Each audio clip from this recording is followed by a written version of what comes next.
नमस्कार मंडळी. आज आहे शिवजयंती. आजच्या दिवशी 400 वर्षांपूर्वी एका महान व्यक्तीने जन्म घेतला. त्या व्यक्तीने फक्त महाराष्ट्रावरच नाही तर अख्ख्या भारतावर राज केला आणि अजूनही आपल्या हृदयांवर ते राज करतायत. ते म्हणजे आपले छत्रपती शिवाजी महाराज. माझा राजा रे, माझा शिवबा रे, माझा राजा रे, माझा शिवबा रे, माझा राजा रे, माझा शिवबा रे. तसंच 5000 वर्षांपूर्वी साऊथ अमेरिकेमध्ये एका धान्याने जन्म घेतला, जे ट्रेड रूट्सने इंडियामध्ये आलं आणि इंडियामध्ये एवढं पॉप्युलर झालं की त्या धान्याने भारतावर पण राज केला. ते म्हणजे राजगिरा.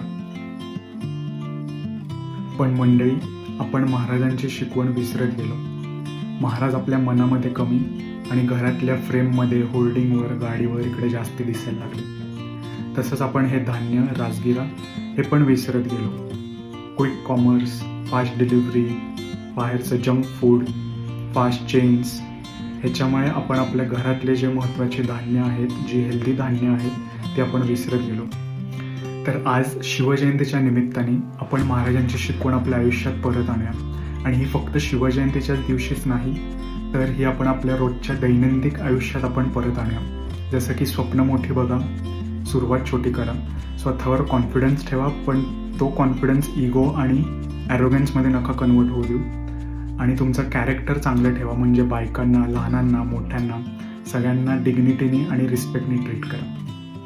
तसंच आपण राजगिरासारख्या धान्याला पण आपण आपल्या डाएटमध्ये आणि आपल्या खाण्यात परत आणूया. राजगिऱ्याची बरीच नावं आहेत. राजगिऱ्याचं वेस्टर्न नाव किंवा इंग्लिश नाव आहे ॲमेरॅन्थस. ॲमेरॅन्थ म्हणजे ग्रीकमध्ये अनफेडिंग किंवा इममॉर्टल. तर या क्रॉपला किंवा या धान्याला खूप कमी पाणी लागतं आणि हे कुठल्याही ड्राय वेदरमध्ये एकदम पटकन येतं आणि म्हणून पण हे इंडियामध्ये खूप लवकर पॉप्युलर झालं. भारतामध्ये राजगिऱ्याचं अजून एक नाव आहे, ते म्हणजे रामदाना ऑर गॉड्स ग्रेन. आणि म्हणून असं म्हणतात की राजगिरा उपासाच्या दिवशी पण खाल्ला जातो. त्याच्या व्यतिरिक्त राजगिरा हा एवढा न्यूट्रिशियस आहे कारण त्याच्यात भरपूर फायबर आहे आणि भरपूर प्रोटीन आहे आणि बरीचशी वेगवेगळी इसेन्शियल मिनरल्स पण आहेत, जसं की कॅल्शियम, मॅग्नेशियम, फॉस्फरस, झिंक जसे मिनरल्स आहेत. आणि असं म्हणतात की प्लांट प्रोटीनमध्ये राजगिऱ्यामधलं प्रोटीन हे खूप चांगलं आहे कारण त्याच्यात इसेन्शियल अमिनो ॲसिड लायसिन आहे, जे खूप चांगलं म्हणतात तुमच्या प्रोटीनच्या डायजेशनला. तसंच राजगिरा तुमचे बरेचसे वेगळे आजार पण क्युअर करायला मदत करू शकतो, जसं की डायबिटीस असेल किंवा कोलेस्ट्रॉल तुम्हाला नॉर्मल लेवल्सला आणायचं असेल किंवा तुमचं ब्लड प्रेशर असू दे किंवा तुम्हाला दुसरे कुठले हार्ट डिझिजेस असू दे. तुम्ही जर का राजगिरा तुमच्या डाएटमध्ये ठेवला रोज थोड्या प्रमाणात, तरी ते खूप फायद्याचं आहे आणि तुम्हाला हे सगळे आजार पण क्युअर करायला राजगिरा मदत करेल. तुम्ही राजगिरा बऱ्याच फॉर्ममध्ये खाऊ शकता. सर्वात पॉप्युलर फॉर्म म्हणजे तर आहे चिक्की. चिक्की तुम्ही ऑलरेडी उपासाच्या दिवशी वगैरे तर खातच असाल, पण त्याच्या व्यतिरिक्त तुम्ही राजगिऱ्याचे लाडू किंवा तुमच्याकडे जर का राजगिऱ्याचं पीठ असेल तर ते पीठ तुम्ही तुमच्या गव्हाच्या पिठामध्ये पण मिक्स करून त्याच्या पोळ्या किंवा चपात्या बनवू शकता किंवा तुम्ही डायरेक्ट राजगिऱ्याच्या पिठाच्या पण चपात्या किंवा पोळ्या तुम्ही बनवू शकता. तुम्ही जर का ओट्स खात असाल तर तुम्ही ओट्समध्ये पण ज्या छोट्या छोट्या लाह्या मिळतात राजगिऱ्याच्या, त्या तुम्ही ॲड करू शकता आणि ते तुम्ही खाऊ शकता. किंवा तिखट फॉर्ममध्ये तुम्ही मस्त राजगिऱ्याचं पोरेज बनवू शकता, ज्याच्यात तुम्ही भरपूर भाज्या टाकताय. तर आज मी तुम्हाला या पोरेजची रेसिपी दाखवणार आहे एकदम क्विकमध्ये. तर चला आपण ती रेसिपी बघूया.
तर मंडळी, ही रेसिपी नक्की बनवा. आय होप तुम्हाला ही आवडली असेल आणि मला कमेंट्समध्ये सांगा तुम्ही राजगिरा अजून कुठल्या वेगळ्या वेगळ्या फॉर्म्समध्ये खाता.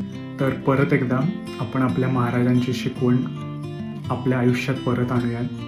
महाराजांना फ्रेममधून, होर्डिंगमधून आणि गाड्यांच्या फोटोंवरून आपण आपल्या आयुष्यात आणि दैनंदिन जीवनात परत आणूयात.